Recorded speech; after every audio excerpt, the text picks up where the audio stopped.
So from today I am going to start a big scammy manhwa जिसका नाम है The Greatest Estate Developer. So let's start. In starting we see two dudes and what are those Pokemons?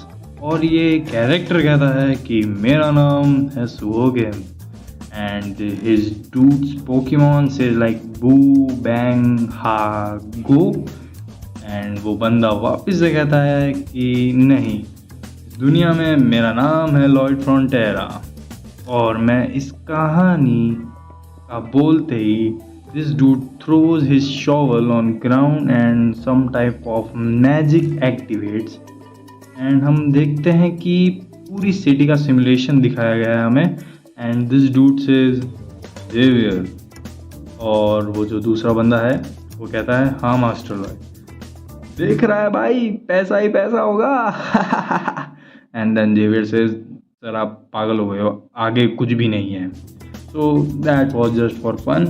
The real story begins now. हम एक alarm देखते हैं जो कह रहा है you have been chosen to have a random wish granted by the absolute. Congrats congrats. और फिर हम देखते हैं लॉयड ज़मीन पर है, I think that's a road और समथिंग. फिर वो मैसेंजर कहता है you are now a character of knight of blood and iron. And Lloyd कहता है नाइट ऑफ ब्लड आयरन, ये तो वही बुक है जो मैं कल रात को पढ़ रहा था.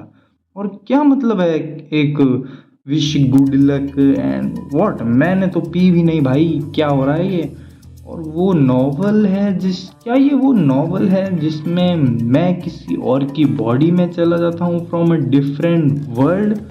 और अगर ऐसा है तो मैं ज़मीन पे क्यों हूँ भाई, और भाई यहाँ इतनी ठंड क्यों है, अच्छा मेरे जॉ को क्या हो गया भाई. एंड देन मैसेंजर से भाई तेरा जॉ टूट चुका है क्योंकि तू रोड पे पड़ा था. लॉयड को इसकी बात सुन के गुस्सा आ जाता है तो लॉयड इसके चांटा मार देता है, बोलता है अबे हट साले, परेशान कर रहा है मेरे को. तो किसी और के कैरेक्टर में आ गया हूँ in a story. This dude is aware of his existence. Wow. Then he says तो मैंने किसका कैरेक्टर लिया है, नाइट ऑफ ब्लड जो भी है, और ऐसे रोड के बीच पे सो जाना तो सिर्फ एक ही बंदा करता था भाई. एंड विद दिस हम देखते हैं पीछे से कोई बंदा बोल रहा है मास्टर लॉयड तो आप यहाँ थे, मैं आपको काफ़ी टाइम से ढूंढ रहा था. And we see real story MC Xavier. और लॉयड फिर मन में कहता है ये एकदम वैसा ही दिखता है जैसा बुक में है, और इसने क्या मुझे अभी लॉयड बुलाया. और ये बंदा है एक sportsman but he starts off as an unknown knight, अपनी कंट्री के लिए काम करना, और एरकोस फ्रंटेरा और मैं हूँ उसका बेटा that hooligan Lloyd Frontera. And what is this expression dude. और फिर जेवियर बोलता है मैंने तो आपका नाम लिया था पर मैंने आपको हुलिगन तो नहीं कहा, बट चलो अच्छा है आप सेल्फ अवेयर तो हो. और फिर ये दोनों जाते हैं घर और जेवियर बोलता है तो आपको कोई आइडिया नहीं है कि आपने वहाँ पहुँचे, बहुत ज़्यादा ड्रिंक करी थी and you just destroyed the pub furniture and then you passed out जब आप वापस आ रहे थे. और लॉयड कहता है अबे मेरा दिन ऐसे निकलता है क्या. देन जेवियर सेज कि आपके फादर बहुत वरीड थे आपके लिए, you may be hooligan but still you are his son. अगर आप मर गए ऐसे रोड के बीच में पड़े हुए तो वो काफ़ी उदास हो जाएंगे. एंड लॉयड कहता है भाई यहाँ बहुत ठंड है, फ्लोर ऑन्डोल हीटेड होने चाहिए थे. अब I don't know about this ondol thing but I think it is some kind of heating system in Korea. तो लॉयड कहता है कि ओह हाँ ये तो मिडिवल टाइम है, यहाँ नहीं होगा ये सब. एंड जेवियर सेज मैं चलता हूँ, मुझे आपके पापा को रिपोर्ट करना है कि क्या हुआ था कल. एंड लॉयड सेज क्या सही में बताना ज़रूरी है भाई. And then Xavier says yes मुझे बताना होगा. एंड फिर जब जेवियर जा रहा होता है तो लॉयड उसे रोकता है एंड ही सेज क्या भाई हमारी फैमिली बहुत ज़्यादा डेप्थ में है ना. एंड जेवियर सेज कैसी बैगी बैगी बातें कर रहे हो आप। And then he leaves and then Lloyd says in his mind that मुझे सब पता है कि आगे स्टोरी में क्या होने वाला है। मैंने लास्ट नाइट ही इसका लास्ट चैप्टर पढ़ा था, तो मुझे पता है कि लॉयड के साथ क्या होगा। सबसे पहले मेरे माँ बाप बहुत ज़्यादा कर्जे में पड़ जाएंगे, तो उस चक्कर में वो अपना लैंड और सारी चीज़ें खो देंगे और फिर वो खुदकुशी कर लेंगे। और फिर लॉयड बन जाएगा एक भिखारी एंड वो पूरे दिन पीता रहेगा और वो ऐसे ही मर जाएगा। तो फिर लॉयड गुस्से में कहता है, अबे भाई ये क्या बात हुई यार, मेरी इस सेम लाइफ ऐसी कोरिया में भी थी, यहाँ पे भी ऐसा ही होगा, ये क्या बात हुई। एंड फिर वापस एक अलार्म आता है जो कहता है you have been chosen to have a random wish granted by the absolute. And मुझे जितना लगता है इधर absolute is referring to God. And Lloyd says, भाई मैं ऐसी कैरेक्टर का विश क्यों करूँगा जिसकी एंडिंग इतनी ख़राब हो भाई। और फिर हम देखते हैं कि सुबह हो चुकी है and we see Xavier and wow we see Lloyd's mother. तो वो कहते हैं कि तो तूने लास्ट नाइट पब तोड़ दिया। एंड लॉयड अपने मन में कहता है, नहीं यार मैं तो बुक पढ़ रहा था last night. And then his mother says, please Lloyd तू इस बार पब ओनर को सॉरी बोल दे। And then Lloyd says in his mind, हाँ यार मैस तो मैंने ही फैलाया है तो मैं ही साफ़ कर देता हूँ। और वो कहता है कि ठीक है मैं कर दूँगा, I will apologise to pub owner. तो इस बात से जेवियर और उसकी मम्मी शॉक हो जाते हैं, क्योंकि Lloyd is not that kind of person जो बहुत जल्दी अपोलोजाइज कर दे, उसकी पर्सनैलिटी बहुत ख़राब है। तो फिर जाते हैं जेवियर और अपना लॉयड बाहर और वो देखते हैं कि विलेज में जितने भी लोग हैं लॉयड को देख के छुप जा रहे हैं। भाई ये क्या हो रहा है। तो लॉयड भी सोचता है, अबे ये क्या हो रहा है, सब मेरे को देख के छुप क्यों रहे हैं। और एक खिड़की में से एक बच्चा देख रहा होता है, उसके भी मम्मी उसको अंदर खींच लेती, बोलती उससे आँख नहीं मिलानी तेरे को। तो फिर मैसेंजर कहता है कि villager absolutely detest you. And Lloyd से, हाँ भाई पता है मेरे को दिख रहा है। और फिर लॉयड जेवियर को कहता है कि वैसे तू मुझे फॉलो क्यों कर रहा है। और जेवियर कहता है कि आपके पापा ने मुझे ऑर्डर दिया है आपको एस्कॉर्ट करने के लिए। And Lloyd says, escort for me. And Xavier says, नहीं आपको नहीं, आपसे विलेजर को प्रोटेक्ट करने के लिए मुझे भेजा गया है। एंड लॉयड से, अबे मैं कोई गैंगस्टर और हूँ क्या। एंड और फिर लॉयड कहता है शायद मुझे पहले अपनी इस कमबैक वाली इमेज सही करनी होगी ताकि जब मैं भिखारी बन जाऊं तो ये लोग मुझे कम से कम खाना ही दे दे। और फिर वो मन में कहता है कि नहीं, अगर मैं ये सब चीज़ें पहले ही सॉर्ट आउट कर दूं, मतलब जो उसका फैमिली डेप्थ है वो पहले ही पे कर दे, तो वो अपनी पीसफुल लाइफ जी सकता है एकदम रिलैक्सडली।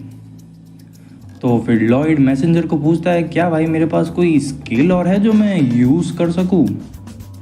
एंड 2 स्किल्स आती है, first is human scalp and second is rowdy drunkard. भाई दोनों ही एब्सोल्यूट ट्रैश। तो फिर लॉयड को बहुत गुस्सा आता है, वो उसको फिर चाटा मार देता है और जेवियर कन्फ्यूज इस बार कि भाई इसको क्या हो गया। एंड फिर जेवियर कहता है, मास्टर लॉयड आप कहाँ जा रहे हो। तो लॉयड कहता है, कहाँ मतलब। तो जेवियर कहता है कि पब यहाँ पे है, आप क्या झूठ बोल रहे थे कि आप अपोलोजाइज करोगे ओनर को। देन लॉयड से, ना चल फटाफट सॉरी बोलते उसको। And Xavier absolutely don't trust Lloyd for sure. तो जेवियर कहता है, क्या भाई ऐसे क्या देख रहा है मेरे को। एंड जेवियर से, नहीं कुछ नहीं, चलो अंदर चलते हैं। फिर ये दोनों अंदर जाते हैं और जेवियर को बहुत ज़्यादा शक हो रहा है लॉयड पे, क्योंकि वो कहता है कि लास्ट नाइट से ये बहुत ज़्यादा चेंज हो गई, like a completely different person. फिर हम पब का थोड़ा सीन देखते हैं तो पूरा टूट रखा है pub and this baddest thing also is broken. और फिर लॉयड उसको सॉरी बोलता है कि मैंने लास्ट नाइट आपके पब के साथ जो भी करा मुझे माफ़ कर दीजिए एंड ऑल। और पब ओनर भाई डर गया इसके अपोलॉजी से। पब ओनर मैसेंजर कहता है, the pub owner has assumed the position of extreme high alert. भाई व्हाट द हेल। तो और फिर ओनर कहता है अरे मास्टर लॉयड आप मत मांगिए माफ़ी। और फिर लॉयड अपने मन में बोल रहा कि भाई ये क्या हो रहा है, ये मेरे से बहुत डर रहा है क्योंकि मैं एक स्कमबैग था और मैं अब इतनी पोलाइटली बात कर रहा हूँ। चलो ठीक है, फिर मैं अपनी एक लिटिल रूडर साइड दिखाता हूँ इसको। फिर लॉयड थोड़ा आकड़ा के बोलता है अरे हाँ चल चल, I am sorry. And messenger से भाई तेरी ये अपोलॉजी जेन्युइन तो नहीं लग रही है। एंड लॉयड सेज हाँ तो और क्या करूँ मैं। फिर पब ओनर लाइक ठीक है, मैं आप सॉरी मत बोलिए प्लीज़। फिर लॉयड और जेवियर वापस चल देते हैं अपने घर की तरफ। और लॉयड जाते जाते कहता है कि यार मैंने उसको सॉरी बोला बट वो फिर भी खुश नहीं दिख रहा था। एंड जेवियर से तो आप क्या एक्सपेक्ट करते हो उससे, आपने कल रात उसका सब तोड़ दिया, फर्नीचर डेकोरेशन जो उसने अपनी खुद की मेहनत के पैसों से कमाया था। तो ऑब्वियसली बात है अगर आप जब तक उसको कॉम्पनसेट नहीं करोगे तो वो खुश नहीं होगा। और लॉयड मन में कहता है भाई कॉम्पनसेट तू भूल रहा है क्या, हमारी फैमिली भी बहुत ज़्यादा डेप्थ में है। तो अब लॉयड सोचता है कि यार जब तक हम डेप्थ रीपे नहीं करेंगे जब तक कुछ नहीं चेंज होने वाला, तो वो कैसे करेगा ये सब। एंड जेव इज़ ऑल्सो सेड आपने ना उसका पब तोड़ा बट उसकी मदर जो बहुत ज़्यादा सिक हो चुकी है आपकी वजह से, क्योंकि आपने उसका फायर प्लेस ही तोड़ दिया था और अभी बहुत ठंड है। फिर लॉयड कहता है कि हाँ मैंने पब के अंदर देखा था काफ़ी ठंड थी और उसका फायर प्लेस भी काफ़ी छोटा था तो और वो ज़्यादा गर्म नहीं कर पाता था। फिर लॉयड मन में कहता है कि बूढ़े लोगों को वैसे भी ठंड सहन नहीं होती unless they have ondol floors. Wait a second. अब लॉयड की बत्ती जलती है और वो सोचता है I have got it, it's like a light bulb went in my head. तो इसकी बत्ती जलती है और कुछ हमें सिमुलेशन टाइप कुछ दिखाया जाता है वापस से। और लॉयड कहता है कि यहाँ पे ऑन्डोल फ्लोर्स नहीं है, तो अगर मैं इस दुनिया में ये बना दूँ तो हम वो बेच पाएंगे। But for sure that hooligan Lloyd Frontera कभी ऐसा स्टफ नहीं करेगा। बट मैं Suho Kim can. In school I majored in civil engineering. और जब ये मिलिट्री इंजीनियरिंग में था आर्मी में, तो इसने काफ़ी घर और बनाए हैं और इसने कंस्ट्रक्शन साइट्स पे भी काफ़ी काम करा है। तो इसका यही प्लान है कि ये अब ऑन्डोल फ्लोर्स बनाएगा, उन्हें बेचेगा और इससे ही अपना माँ बाप का डेप्थ पे करेगा। एंड लॉयड से जेवियर चल वापस हमें पब जाना है। एंड जेवियर से ऐसा क्यों। सो लॉयड कहता है to get my first order. और फिर नोटिफिकेशन आता है वापस मैसेंजर से your true journey has began now. फिर हमें कुछ आरपी पॉइंट सिस्टम करके कुछ इंट्रोड्यूस होता है। RP means relation points, improving relationship with की कैरेक्टर अदर देन एमसी। और अभी इसकी करंट आरपी है 0। तो अभी सिर्फ मैंने कुछ एक चैप्टर ही कवर करा है, बट आगे आने वाली वीडियोस में मेरा गोल रहेगा कि मैं 2 से 3 चैप्टर कवर करूँ एक वीडियो में। तो अगर आपको ये वीडियो अच्छी लगी तो प्लीज़ सब्सक्राइब एंड लाइक। और अगर आपको और ऐसी मानवास का है शौक़ तो मैं कवर करूँगा इस चैनल पे। अभी ये सिर्फ एक मानवा है। I have lots of manhwas and mangas in my library. So stay tune and please subscribe to my channel.